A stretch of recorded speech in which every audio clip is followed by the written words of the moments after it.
Hi friends, అందరికీ నమస్తే. నేను మీ దామోదర్ రెడ్డి. మీరు చూసిన రేవన్యూ ఛానల్. ఫ్రెండ్స్, ఈరోజు మనకు ఎక్కడ చూసినా ఒక చర్చ నడుస్తూ ఉంది. చాలామంది అభ్యర్థులు కూడా, నిరుద్యోగులు కూడా గ్రూప్ 2, 3 పోస్టులు పెరుగుతాయా లేదా అని చెప్పేసి మనోవేదన గురవుతూ ఉన్నారు. చాలా ఇబ్బంది పడే ప్రయత్నం చేస్తూ ఉన్నారు. చాలా ఆందోళనకు కూడా గురవుతూ ఉన్నారు. కాబట్టి పోస్టులు పెరుగుతాయా లేదా, అసలు ప్రభుత్వం దృష్టిలో ఏముందని చెప్పేసి కూడా ఈరోజు నేను మీకు క్లారిటీగా చెప్పే ప్రయత్నం చేస్తాను.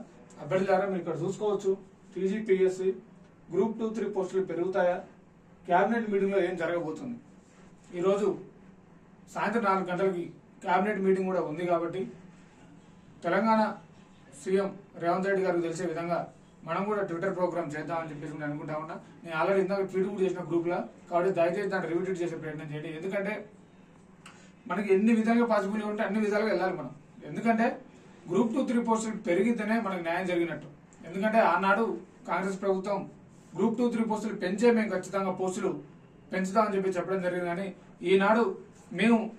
ఈనాడు మాత్రం సరితప్పులే పరిస్థితి లేదు. మేము గత 15 రోజుల నుంచి కలవని కాంగ్రెస్ ఎమ్మెల్యే అంటూ లేడు, కలవని కాంగ్రెస్ మంత్రి అంటూ లేడు. ఎవరి దగ్గరికి వెళ్ళినా చేద్దాం, చూద్దాం, మాకు తెలుసు అంటారు. కానీ సరి చెప్పలేదు. అసలు మా బాధ ఏంటంటే పోస్టులు పెరుగుతాయంటే పెరుగుతాయని చెప్పండి, లేదంటే లేదని చెప్పండి. అంతేగాని ఎటుగా ఉన్న నిరుద్యోగులు చెప్పులు కాలకున్న చెప్పులు ఎరిగేటట్టు తిరుగుతూ ఉన్నారు. మీ మంత్రుల కార్యాలయాల చుట్టూ, ఎమ్మెల్యేల చుట్టూ, అందరి చుట్టూ తిరుగుతూ ఉన్నారు అభ్యర్థులు సుమారు 20 రోజుల నుంచి. ఎందుకంటే ఒక మానసిక వేదనకు గురవుతూ ఉన్నారు.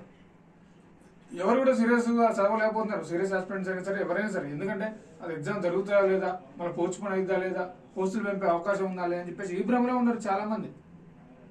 కాబట్టి దయచేసి మీరు ఒకసారి నిరుద్యోగుల ముందుకు వచ్చి క్లారిటీ ఇచ్చే ప్రయత్నం చేయండి. ఒకసారి సీఎం రేవంత్ రెడ్డి గారు, లేకపోతే పేపర్ స్టేట్మెంట్ ఇవ్వండి, లేదంటే ప్రెస్ నోట్ ఇవ్వండి, లేదంటే ప్రెస్ కాన్ఫరెన్స్ అయినా పెట్టండి. 2, 3 పోస్టులు ఖచ్చితంగా పెంచాల్సిందే.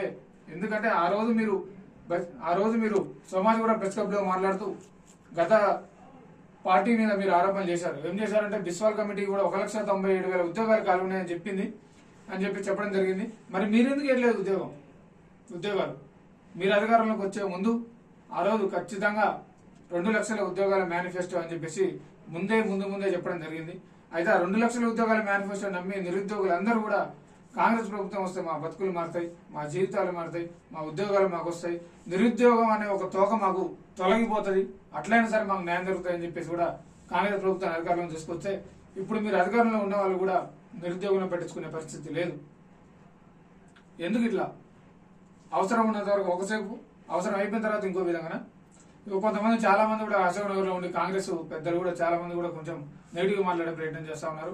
సార్, మీరు చెప్పబట్టి మీరు ఉన్నారు కాబట్టి చాలా మంది అభ్యర్థులు కూడా కాంగ్రెస్ పార్టీకి సొంత కార్యకర్తలాగా ప్రచారం చేసి పార్టీని గెలిపించుకున్నారు. కానీ ఈరోజు మీరు మళ్ళీ మాకేం తెలీదు, సరే దున్నపోతు మీద వాన కూర్చున్నట్టు ఈరోజు పోస్టులు పెరుగుతాయి, లేకపోతే లేదు, కొత్త నోటిఫికేషన్ ఇస్తాం, చదువుకు రాజరి. నువ్వు ఉన్న నోటిఫికేషన్కే నీకు చక్కగా లేదు. ఫస్ట్ ఉన్న నోటిఫికేషనే, అది ఎగ్జామ్ పెడతావా ఊడుతుందా ఎగ్జామ్ డేటా సరిగ్గా లేవు నీకు. ఇప్పుడు కొత్త నోటిఫికేషన్ చేస్తుంటున్నావు. ఇప్పుడు ఉన్న నోటిఫికేషన్స్కే పెంచరాదు. గ్రూప్ 2 పోస్టులు ఒక 780 ఉన్నాయి. గ్రూప్ 3 పోస్టులు ఒక సుమారు 1,380 దాకా ఉన్నాయి అడ్డిగా. సరే, గ్రూప్ 2 పోస్టులు ఒక 2,000 చేయండి, గ్రూప్ 3 పోస్టులు ఒక 3,000 పెంచండి. ఏమవుతుంది? ఆల్రెడీ మీరు ఎట్లా జాబ్కి వెళ్ళంటారు, నోటిఫికేషన్ వేస్తూ ఉంటారు కదా, అదేదో సప్లిమెంటరీ నోటిఫికేషన్ వీటికే యాడ్ చేయండి. మీరు ఉన్న పోస్టులకి, ఇప్పుడు ఆల్రెడీ ఉన్న పోస్టులకి ఓన్లీ గ్రూప్ 2, 3 పోస్టులు యాడ్ చేయాలంటే మీరు ఇంత ఘనంగా ఇబ్బంది పడుతారు. అంటే మీరు జాబ్కి వెళ్ళిపిస్తే అంటే మీరు ఏ విధంగా నమ్మాలి? మేము 2 లక్షల ఉద్యోగాల మేనిఫెస్టో, 2 లక్షల ఉద్యోగాలు జాబ్కి వెళ్ళినాడు. మళ్ళీ మీ జాబ్కి వెళ్ళండి ఎట్లా నమ్మాలి? మీరు ఉద్యోగాలు పెంచడానికే ఇంత పెద్ద సతాయిస్తున్నారంటే తర్వాత జాబ్కి వెళ్ళిపిస్తారని మాకేం నమ్మకం ఉంటుంది? కాబట్టి ఆలోచన చేసే ప్రయత్నం చేయండి. సార్, రేవంత్ రెడ్డి గారిని ఒకటే మాట చెప్తా ఉన్నా, మీకు నిరుద్యోగులకి చాలా గ్యాప్ వస్తూ ఉన్నది. ఎందుకంటే ఒకసారి మీ ఇంటెలిజెన్స్ రిపోర్ట్ ద్వారా కానీ, మీ ఇంటెలిజెన్స్ బ్యూరో ద్వారా కూడా ఒకసారి మీరు తెప్పించుకోండి. వాళ్ళతో కూడా ఒకసారి మాట్లాడే ప్రయత్నం చేయండి. ఖచ్చితంగా చెప్తారు. నిరుద్యోగులకి ఎటువంటి ఇబ్బంది కలగకుండా మీరు చేస్తారని చెప్పేసి ఆ రోజు మీరు అధికారంలోకి వచ్చారు. కాబట్టి మీరు చేయాల్సిన పని ఏంటంటే సార్, దయచేసి ఒక 150 మంది 100 మంది నిరుద్యోగులను పిలవండి, ఓపెన్ డిబేట్ పెట్టండి. అర్థమైపోతుంది కదా మా మనసులో మా సమస్యలు ఏంటో మీకు అర్థమవుతాయి. మీరు ప్రభుత్వ పరంగా మీరు ఏం చేద్దాం అనుకుంటారో మాకు అర్థమవుతుంది క్లియర్ కట్గా. కాబట్టి ఒకసారి ఆలోచన చేసే ప్రయత్నం చేయండి. అలాగే నిన్న జరిగినటువంటి మహాధర్నా, అది మామూలు ధర్నా కాదు. తెలంగాణ మలిదశ ఉద్యమంలో మరొక మిలియన్ మార్క్స్ లాగా తరలి వచ్చారు అభ్యర్థులు. కాబట్టి అందరికీ పేరు పేరుని ధన్యవాదాలు తెలియజేస్తా ఉన్నా. ఎందుకంటే వాస్తవానికి మనం కూడా యూట్యూబ్లలో కానీ మన మిగతా టెలిగ్రామ్ లో కూడా అన్నింటిలో కూడా మనం అందరినీ రమ్మని చెప్పడం జరిగింది. వాస్తవానికి అందరికి వచ్చిన అభ్యర్థులందరికీ ధన్యవాదాలు తెలియజేస్తా ఉన్నా. కాంగ్రెస్ ప్రభుత్వం ఏర్పడిన తర్వాత నిరుద్యోగుల తరఫున జరిగిన మొట్టమొదటి అతి పెద్ద మహాధర్నా ఏంటంటే నిన్న జరిగినటువంటి ధర్నా చౌక్ లో జరిగినటువంటి నిన్న ఇంద్రపార్క్ దగ్గర జరిగినటువంటి మహాధర్నా. ఇంత పెద్ద ఎత్తున నిరుద్యోగ ధర్నా అనేది ఎన్నడూ జరగలేదు. కాంగ్రెస్ ప్రభుత్వం వచ్చిన తర్వాత మొదటిసారి ఇంత పెద్ద ఎత్తున కూడా మళ్ళీ ఎప్పుడు జరగదు. కాబట్టి ఒకసారి ఆలోచన చేయండి. ఖచ్చితంగా మీ కాంగ్రెస్ ప్రభుత్వం మీద వ్యతిరేకత వస్తున్నది. కొంతమంది కాంగ్రెస్ పెద్దలు కూడా నిరుద్యోగుల మైండ్ సెట్ ఆడుకునే ప్రయత్నం చేస్తా ఉన్నారు. అటు చేస్తున్నారు, ఇటు చేస్తున్నారు. వాళ్ళ మైండ్ డివైడ్ చేసి అటు ఇటు అవ్వకుండా చేసే ప్రయత్నం చేస్తా ఉన్నారు కొంతమంది కాంగ్రెస్ పెద్దలు. కాబట్టి వారికి కూడా చెప్తా ఉన్నా, సార్ దయచేసి మీరు కూడా దయచేసి మీ పైన ఉన్న వాళ్ళకి చెప్పండి పోస్టులు పెంచమని. దయచేసి మా జీవితాలతో ఆడుకోకండి. ఎందుకంటే మేము ఆనాడు నిరుద్యోగులు లేకపోతే ఈరోజు కాంగ్రెస్ ప్రభుత్వం అధికారంలోకి వచ్చేది కాదు. ఖచ్చితంగా 100% వచ్చేది కాదు. ఎందుకంటే గత బీఆర్ఎస్ ప్రభుత్వం నిరుద్యోగులను మోసం చేసింది. గ్రూప్ 1 పేపర్ లీగులు, గ్రూప్ 2 పేపర్ లీగులు అని చెప్పేసి బీఆర్ఎస్ ప్రభుత్వాన్ని గద్దెదించడం. ఇప్పుడు వచ్చిన కాంగ్రెస్ ప్రభుత్వం కూడా నిరుద్యోగులను పట్టించుకునే పరిస్థితి లేదు.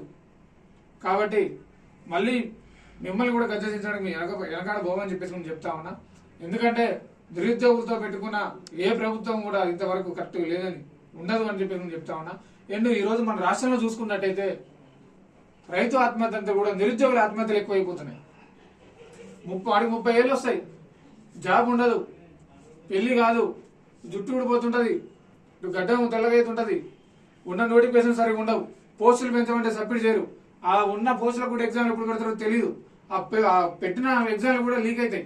మొన్న నీటి పేపరు రద్దు చేశారు, మొన్న నెట్ పేపర్ రద్దు చేశారు, నీటి పేపర్ కూడా రద్దు చేయాలని చెప్పి కోరుకుంటా ఉన్నారు. అసలు ఏం నడుస్తుంది వ్యవస్థలో నాకు అర్థం కావట్లా.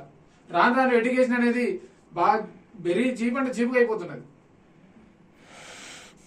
ఆ ఎగ్జామ్ ఎప్పుడు పెడతారో తెలియదు, అటు రిజల్ట్ వస్తుందో లేదో తెలియదు, వాడు పోస్ట్ ఎక్కిన దాకా కూడా వానికి వస్తుందో లేదో కూడా తెలియదు.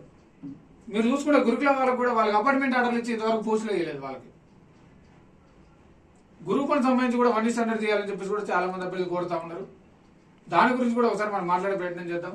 మొన్న జీవన్ రెడ్డి గారు ప్రెస్ మీట్ లో మాట్లాడుతూ న్యాయపరమైన చిక్కులు వస్తాయి 1 స్టాండర్డ్ తీస్తే 1:50 ఈ ప్రకారం కరెక్ట్ ఉండదని చెప్పేసి చెప్పింది.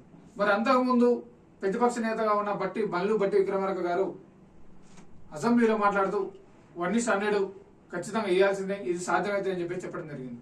మరి మీకు తెలిసిన విషయాలు బట్టి విక్రమార్క గారికి తెలియదా? బట్టి విక్రమార్క గారికి తెలిసిన విషయాలు మీకు తెలియదా? మాకైతే అర్థం కాదు. కాబట్టి మీరు కూడా ఒకసారి ఆలోచన చేసుకోండి. కాబట్టి మళ్ళీ చెప్తున్నా, ఖచ్చితంగా గ్రూప్ 2, 3 పోస్టులు పెంచాల్సిందే, పెంచే అవకాశం ఉంది. కాబట్టి మేము అడుగుతా ఉన్నాం. ఆ రోజు ఇప్పటికిప్పుడు కొత్తగా వచ్చిన ఏం కాదు, గ్రూప్ 2, 3 పోస్టులు పెంచాలని చెప్పేసి కూడా మీరు అధికారం రాకముందు కూడా చెప్పడం జరిగింది. కానీ ఎవరో కాదు, మీ అధ్యక్షుడు ఐఎన్సీ ఇండియన్ నేషనల్ కాంగ్రెస్ అధ్యక్షుడు రాహుల్ గాంధీ గారు కూడా ఆ రోజు చిక్కడపల్లి లైబ్రరీకి వచ్చి ఈ నిరుద్యోగులకు ఏ కష్టం రాకుండా మేము చూసుకుంటాం, ఖచ్చితంగా నిరుద్యోగులతో మా ప్రభుత్వం ఏర్పడుతుంది, కాబట్టి నిరుద్యోగులకు ఏ కష్టం వచ్చినా మా ప్రభుత్వం ముందుంటుందని చెప్పేసి ఆ రోజు చిక్కడపల్లి లైబ్రరీలో ఉన్న ప్రతి అభ్యర్థికి, అలాగే అశోక్ నగర్ లో ఉన్న కూడా ప్రతి అభ్యర్థికి మాట ఇవ్వడం జరిగింది. ఈ రోజు మాకు కష్టం వచ్చిందని చెప్పేసి రోడ్డు మీదకి వస్తున్నాం. గత ప్రభుత్వంలో ఏ విధంగా చేసింది, ఏ విధంగా ఇబ్బంది పెట్టి రోడ్డు మీదకి వచ్చినాం, మళ్ళీ అదే విధంగా మళ్ళీ రోడ్డు మీదకి రావాల్సి వచ్చిన పరిస్థితి. ఎందుకంటే ప్రభుత్వాలు మారుతున్నాయి కానీ నిరుద్యోగుల జీవితాలు ఏం మారట్లేదు. ఎవరు వచ్చినా సరే నిరుద్యోగులను పట్టించుకునే నాదులే లేడు. కాబట్టి మళ్ళీ మీ అవసరమైతే మళ్ళీ ఒక సమరశంఖం పూరించే ప్రయత్నం చేస్తాం. నిన్నటి ధర్నా అది శాంతియుత ధర్నా, మామూలు ధర్నా. ఈ రోజు కేబినెట్ మీటింగ్ జరుగుతుంది కాబట్టి మీరు ఖచ్చితంగా ఈ రోజు సాయంత్రం లోపు గ్రూప్ 2, 3 పోస్టులు పెంచుతున్నాం అని చెప్పేసి మీరు కానీ ప్రకటన కానీ, ప్రెస్ నోట్ కానీ, వెబ్ నోట్ కానీ, ప్రెస్ నోట్ ఇవ్వడం కానీ, అది ప్రెస్ మీట్ పెట్టడం కానీ ఖచ్చితంగా చేయాలని కోరుతా ఉన్నా.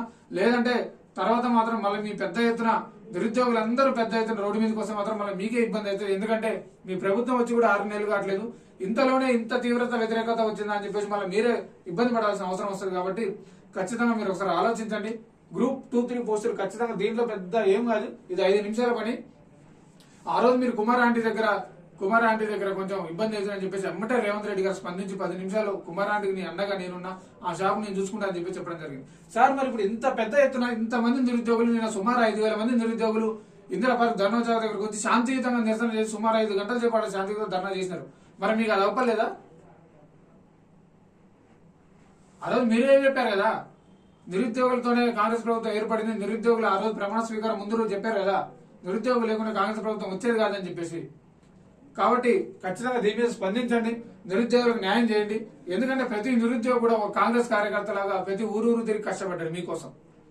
మీరు అధికారంలోకి వస్తే మా జీవితాలు పడతాయి, మా బతుకులు మారుతాయి అని చెప్పేసి ప్రతి అవ్వకాలు అయ్యకాలు అందరి కాలు పట్టుకొని కాంగ్రెస్ పార్టీకి ఓటేయడం జరిగింది. కానీ మీరు అధికారంలోకి వచ్చినా కూడా ఎటువంటి పరిస్థితి లేదు. అంటే ఈ రోజైతే మనకి ఇక్కడ చూసుకోవచ్చు, ఒక నిమిషం.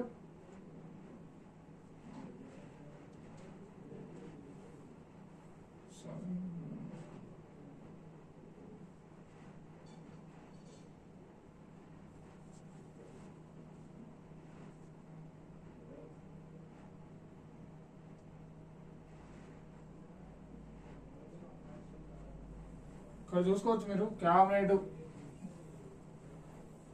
క్యాబినెట్ మీటింగ్ లో అయితే ఈరోజు నిర్ణయం తీసుకునే అవకాశం ఉందని చెప్పేసి మనకు తెలుస్తా ఉంది. ఎందుకంటే నిన్న అంత పెద్ద ఎత్తున మహాధరణ జరిగింది కాబట్టి ఖచ్చితంగా ఈ 2-3 పోస్టులు పెంచారని చెప్పేసి నేను ఖచ్చితంగా అనుకుంటా ఉన్నా. ఈ రోజు ఖచ్చితంగా మాత్రం క్యాబినెట్ మీటింగ్ లో 2-3 పోస్టుల పెంపు గురించి నిర్ణయం వస్తుందని నేను అనుకుంటున్నా. ఒకవేళ రాకుంటే మాత్రం ఖచ్చితంగా మళ్ళీ మరొక తెలంగాణ ఉద్యమం, మరొక నిరుద్యోగ ఉద్యమం మొదలైద్దని చెప్పేసి నేను చెప్తా ఉన్నా. ఎందుకంటే ఒకనొక సందర్భంలో సీఎం గారు కూడా మాట్లాడుతూ మేము ఆల్రెడీ 30,000 ఉద్యోగాలు ఇచ్చామని చెప్పి చెప్తా ఉన్నారు. పాత కుండలో కొత్త నీళ్లు పోసినట్టు ఆల్రెడీ గత ప్రభుత్వం ఇచ్చిన ఉద్యోగాలు మీ ఉద్యోగం చెప్తున్నారు. ఆల్రెడీ 2 లక్షల ఉద్యోగాలు ఉద్యోగాలకు సంబంధించి మేనిఫెస్టో కూడా రిలీజ్ చేసినామని చెప్పి చెప్తా ఉన్నారు. మరి దీన్ని బట్టి మనం ఏమర్థం చేసుకోవాలి? నిరుద్యోగులారా, ఇప్పుడున్న ప్రభుత్వం కూడా మనం మోసం చేస్తుందా? కాబట్టి ఆలోచన చేయండి ఒకసారి. నిరుద్యోగులారా మేలుకోండి.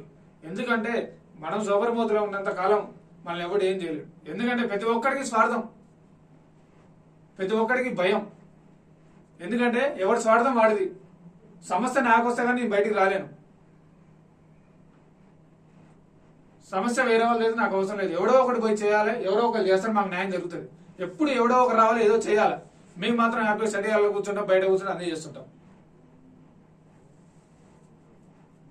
కాబట్టి దయచేసి బయటికి రండి. సమస్య మనది కాబట్టి మనం పోరాడాలి బ్రదర్. ఎవరు పోరాడతారు మన కోసం? సమస్య నీది, నువ్వు బయటికి రావాలా. మనకి ఏ రాజకీయ నాయకులు అంటే అవసరం లేదు, ఏ రాజకీయ కూడా అవసరం లేదు. వాళ్ళు వచ్చినా కానీ వాళ్ళ సొంత ఎజెండాగా వాళ్ళ పార్టీ వాళ్ళు లేపుకుంటారు తప్ప మన గురించి మాట్లాడేది ఏముండదు, ఎవడు మాట్లాడు. సమస్య మంది కాబట్టి మనం పోరాడాలి. ఖచ్చితంగా మళ్ళీ తదుపరి కార్యాచరణ మేము ప్రకటిస్తాం. ఈ రోజు కానీ సాయంత్రం లోపు కేబినెట్ మీటింగ్ లో నిర్ణయం రాకపోతే మాత్రం ఖచ్చితంగా మళ్ళీ మేము కార్యాచరణ ప్రకటిస్తామని చెప్పి మేము చెప్తా ఉన్నా.